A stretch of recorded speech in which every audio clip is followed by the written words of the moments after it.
such utilitarian occupation as the watering of flowers is rather Moulton's duty than yours. Especially the moment when intellectual pleasures await you. Your German grammar is on the table. Pray over to page 15, or repeat yesterday's lesson. But I don't like German. It isn't at all a becoming language. I know perfectly well that I look quite plain after my German lesson. Child, you know how anxious your guardian is that you should learn to improve yourself in every way. He laid particular stress on your German as he was leaving for town yesterday. Indeed, he always lays stress on your German when he leaves for town. Dear Uncle Jack, he's so very serious. Sometimes he is so serious I think he cannot be quite well. Your guardian enjoys the best of health. His graphic demeanor is the best to be commended in someone as young as he is.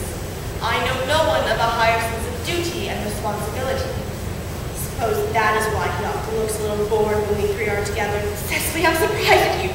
Mr. Worthing has many troubles in his life. Idle merriment and triviality would be out of place in his conversations. You must remember he has constant anxiety about that unfortunate young man, his brother. I do wish Uncle Jack would allow that unfortunate young man, his brother, to come and visit us sometime. He might be a good influence on him, Miss Prism. I'm sure you certainly would be. You know, German and geology and things of that kind influence man very much. I don't even think that I can produce any effect on a character that, according to his own brother's admissions, is irretrievably weak and vacillating. Indeed, I don't think I would desire to reclaim him. I'm not one for this modern mania of turning bad people into good people at a moment's notice. As a man sows, so let him reap. Cecily, you must put away your diary. Let's see why I should carry one at all. I keep a diary in order to enter all the wonderful secrets of my life. I didn't write them down. I should probably forget all about them. Memory, my dear Cecily's diary we carry about with us. Yes, but it usually chronicles things that hadn't happened they could possibly have happened. I believe that memory is responsible for nearly all the 3-volume novels that Moody sends us. Be slightly in the 3-volume novel, Cecily. I wrote one myself in earlier days. Did you really, Miss Prism? How wonderfully clever you are. Did not end happily, did it? I don't like novels that end happily. They depress me so much. The good end happily and the bad unhappily. That is what fiction means. I suppose so. But it seems very unfair. Was your novel ever published? Alas, no. The manuscript was unfortunately abandoned. I use the terms as lost or mislaid.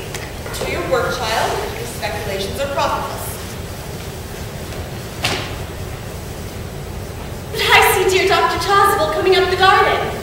Dr. Chasuble! This is indeed a surprise.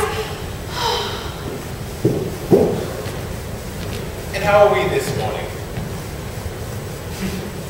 Miss Prism, you are, I trust, well? Miss Prism has just been complaining of a slight headache.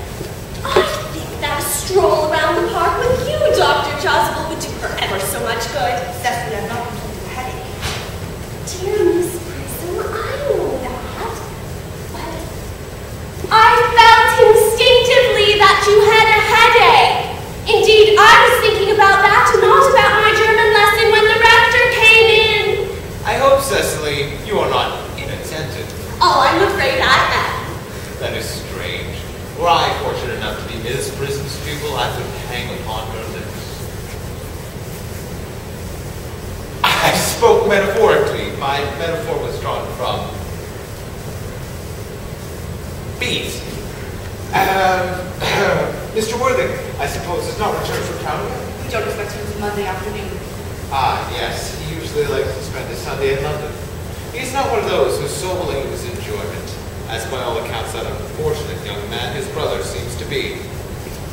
But I must not disturb Egeria and her pupil any longer. Egeria? What name is the teacher? Your doctor. A classical allusion, merely, drawn from the pagan authors.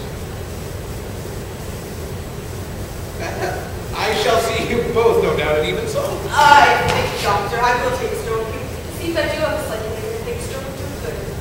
With pleasure, Miss Prism, with pleasure. We might go as far as the schools and back. That sounds delightful. Oh, Cecily, you will continue to read your chapter on political economy in my absence. You may have read the chapter on the fall of the rupee.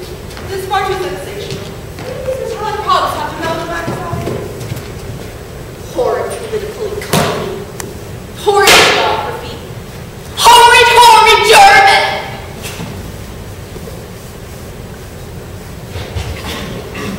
Mr. Ernest Worthing has just driven over from the station. He's brought his luggage with him. Mr. Ernest Worthing, before the opening! Uncle Jack's brother. Did you tell him that Mr. Worthing was in town? Yes, he seemed very much disappointed. I mentioned you and Miss Prism were in the garden. He said he was anxious to speak to you privately for a moment. Ask Mr. Ernest Worthing to come here. And you'd best have the maid make a room for him. Yes, miss. I've never met a truly wicked